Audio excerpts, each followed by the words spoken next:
Bonjour Georges Virassamy, le dernier des candidats en liste pour les sénatoriales de dimanche prochain que nous recevons ici sur Martinique Première, ancien président de l'Université des Antilles-Guyane, professeur de droit. Bonjour Georges Virassamy. Bonjour Monsieur Violton. Vous porterez donc les couleurs de l'UMP pour ce scrutin. Vous êtes un candidat sans mandat.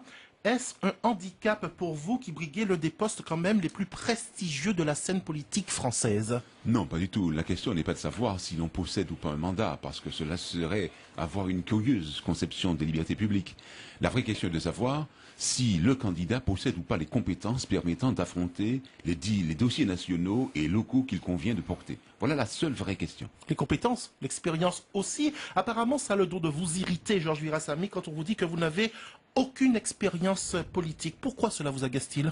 Non, cela ne m'agace pas du tout. En réalité, je constate avec amusement que ici ou là, on fait référence à mon absence d'expérience politique, mais si tel devait être le cas, je voudrais qu'on me parle de celle des sortants, des députés qui ont dû batailler en ce qui concerne la collectivité unique qui a été mise en place, et qu'ont-ils obtenu en réalité avec leur expérience politique? Rien d'essentiel pour la Martinique en réalité. C'est pourtant vrai, vous n'avez aucune expérience politique, à part ce combat que vous avez mené donc en janvier dernier, quand vous avez dénoncé les conditions de mise en place de cette nouvelle collectivité qui fait tant parler en Martinique. Ce sera d'ailleurs l'un de vos chevaux de bataille au Sénat? Ah, tout à fait. Parce que s'il est vrai que la collectivité unique a été votée par le peuple et il faut respecter la décision du peuple souverain, il faut donc la mettre en place. Encore faut-il la mettre en place dans des conditions qui garantissent sa réussite. Or, l'aspect financier, qui est l'élément essentiel permettant la mise en place d'une politique véritablement économique en faveur de ce pays, ces aspects financiers n'ont pas été obtenus par nos élus au niveau national. Qu'est-ce qui vous pousse à aller au Sénat, Georges Virassamy? C'est parce que c'est le moment, c'est maintenant qu'il faut agir, parce que c'est la question clé de la mise en place de cette nouvelle collectivité. C'est maintenant ou jamais? C'est maintenant qu'il faut y aller parce que nous avons ceci à obtenir, c'est-à-dire deux choses à obtenir en réalité. La première chose, ce sont des dispositions financières pour la mise en place de la collectivité, et ensuite un régime fiscal approprié pour la Martinique pour redévelopper l'économie. C'est maintenant qu'il faut obtenir cela, parce qu'après la présidentielle, ce sera trop tard. Nous avons donc une fenêtre de tir où nous pouvons être entendus des candidats et à la présidentielle. Par conséquent, c'est maintenant qu'il faut agir. Après, ce sera trop tard. Selon vous, vous êtes donc l'homme de la situation? Je pense avoir quelques qualités. Plus que les autres? Je ne sais pas si plus que les autres, il appartiendra aux grands électeurs de décider, mais il me semble que compte tenu de mon expérience administrative et de mon expérience juridique, des compétences que j'ai dans le domaine, eh bien je suis en mesure de défendre utilement nos dossiers. Alors vous dites qu'il faut d'une loi pour tout cela, et pourquoi ne pas faire jouer les relations pour que cela soit compris, admis, débattu, défendu? Vous êtes un homme de réseau, vous appartenez à une formation politique qui d'ailleurs vous a demandé de venir à cette élection. Oui, mais j'observe simplement que nous avons des élus qui sont en place, aussi bien des députés et des sénateurs, qui ont dû s'exprimer et qui se sont exprimés lors des débats au Sénat et à l'Assemblée nationale. J'observe que nous n'avons pas obtenu satisfaction. Peut-être, j'y arrive, peut-être serait-il utile qu'un élu appartienne au parti dominant, hein, je pense à l'UMP, pour qu'effectivement, eh bien, sa voix soit utilement entendue au niveau national. Et l'UMP aurait pu jouer deux cartes au lieu d'une, au lieu de coûter sur votre seule candidature, un seul candidat. Mais voyez-vous, une question si importante. Eh bien justement, mais voyez-vous, je crois que cela a été mal compris. Il y a 2 sièges de sénateurs qui seront vacants dans les temps à venir et qu'il conviendra de pouvoir. Mais ne perdez pas de vue qu'il y a à la Martinique 2 grands partis de droite qu'il convient de respecter, et l'un et l'autre n'ont pas de volonté d'hégémonie. Il y a l'UMP et les FMP. Il nous a semblé normal que chacune des 2 grandes familles politiques présente un candidat. Il n'y a pas d'hégémonie de l'un ou de l'autre. À croire que vous feriez campagne ensemble, et vous et Éric Ayotte. Mais oui, mais tout à fait, nous sommes sur les mêmes positions et je ne vois pas mais est-ce que vous allez mettre dans la main devant les grands électeurs? Non, tout de même, nous sommes suffisamment grands.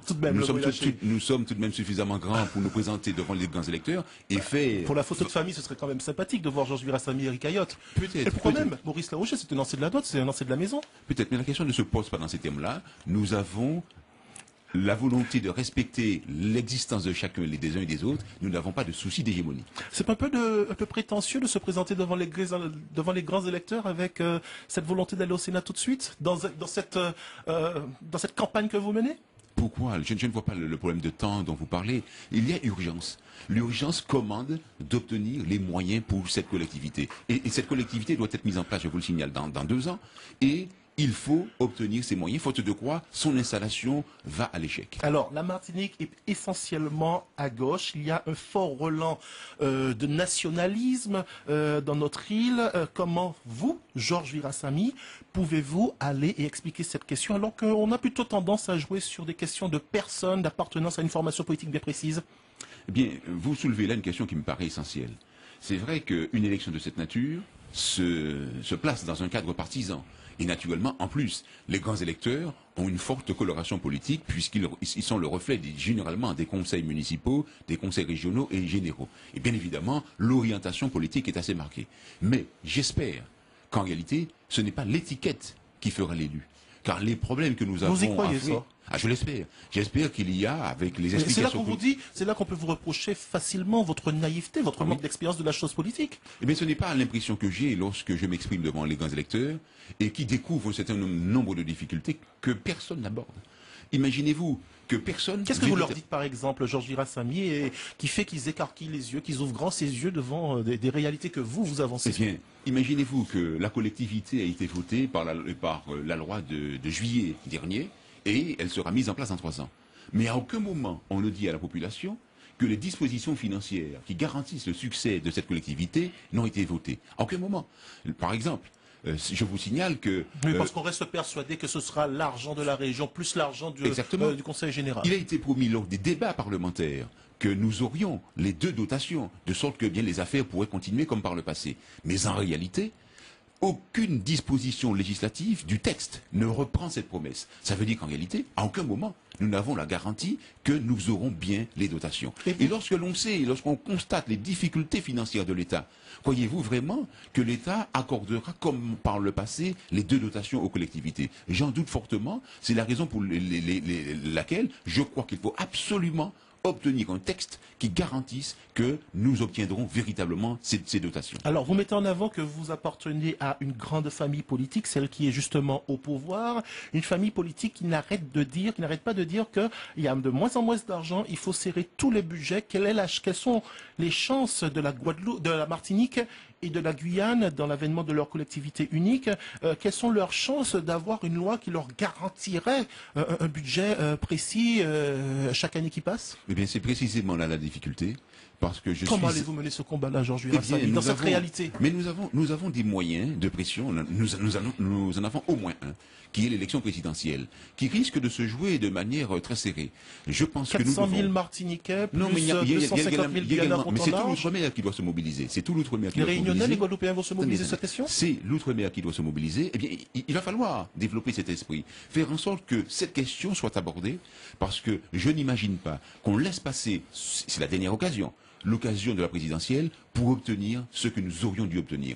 Et je constate qu'on a voté lors des référendums la mise en place de ces collectivités. Il y a eu le débat, la négociation avec l'État pour la mise en place des institutions. On a obtenu des choses sans intérêt, comme un conseil exécutif avec son président, une assemblée délibérante, une proportionnelle intégrale. Tout cela va dans l'intérêt des partis ou des personnes concernées, mais à aucun moment cela ne concerne véritablement l'intérêt de la Martinique. Le véritable intérêt de la Martinique était dans l'obtention des garanties financières concernant l'avenir de la collectivité. Il n'est pas trop tard pour les réclamer, pour tenter de les obtenir. Mais lorsqu'on écoute l'information nationale, internationale, lorsqu'on se met du côté de Bercy, on se met du côté de l'Élysée, on voit des chiffres beaucoup plus importants, des chiffres qui affolent tous les compteurs. Par exemple, l'argent qu'on donne à la Grèce ou pas pour sauver l'euro, pour sauver l'Union européenne. Vous pensez que la toute petite Martinique, la grande Guyane, de par sa superficie, que ça peut, je sais pas moi, attirer le...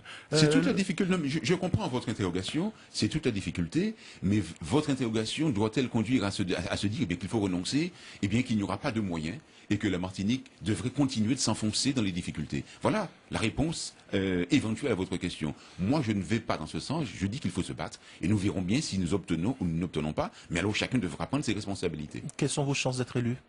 Eh bien, nous verrons, écoutez, je ne vais pas faire de pronostic, nous verrons s'il y a de la part des grands électeurs la volonté de donner à notre pays la chance de voir ces dossiers traités correctement au niveau national. Merci d'avoir été avec nous ce matin, Georges Virasamy.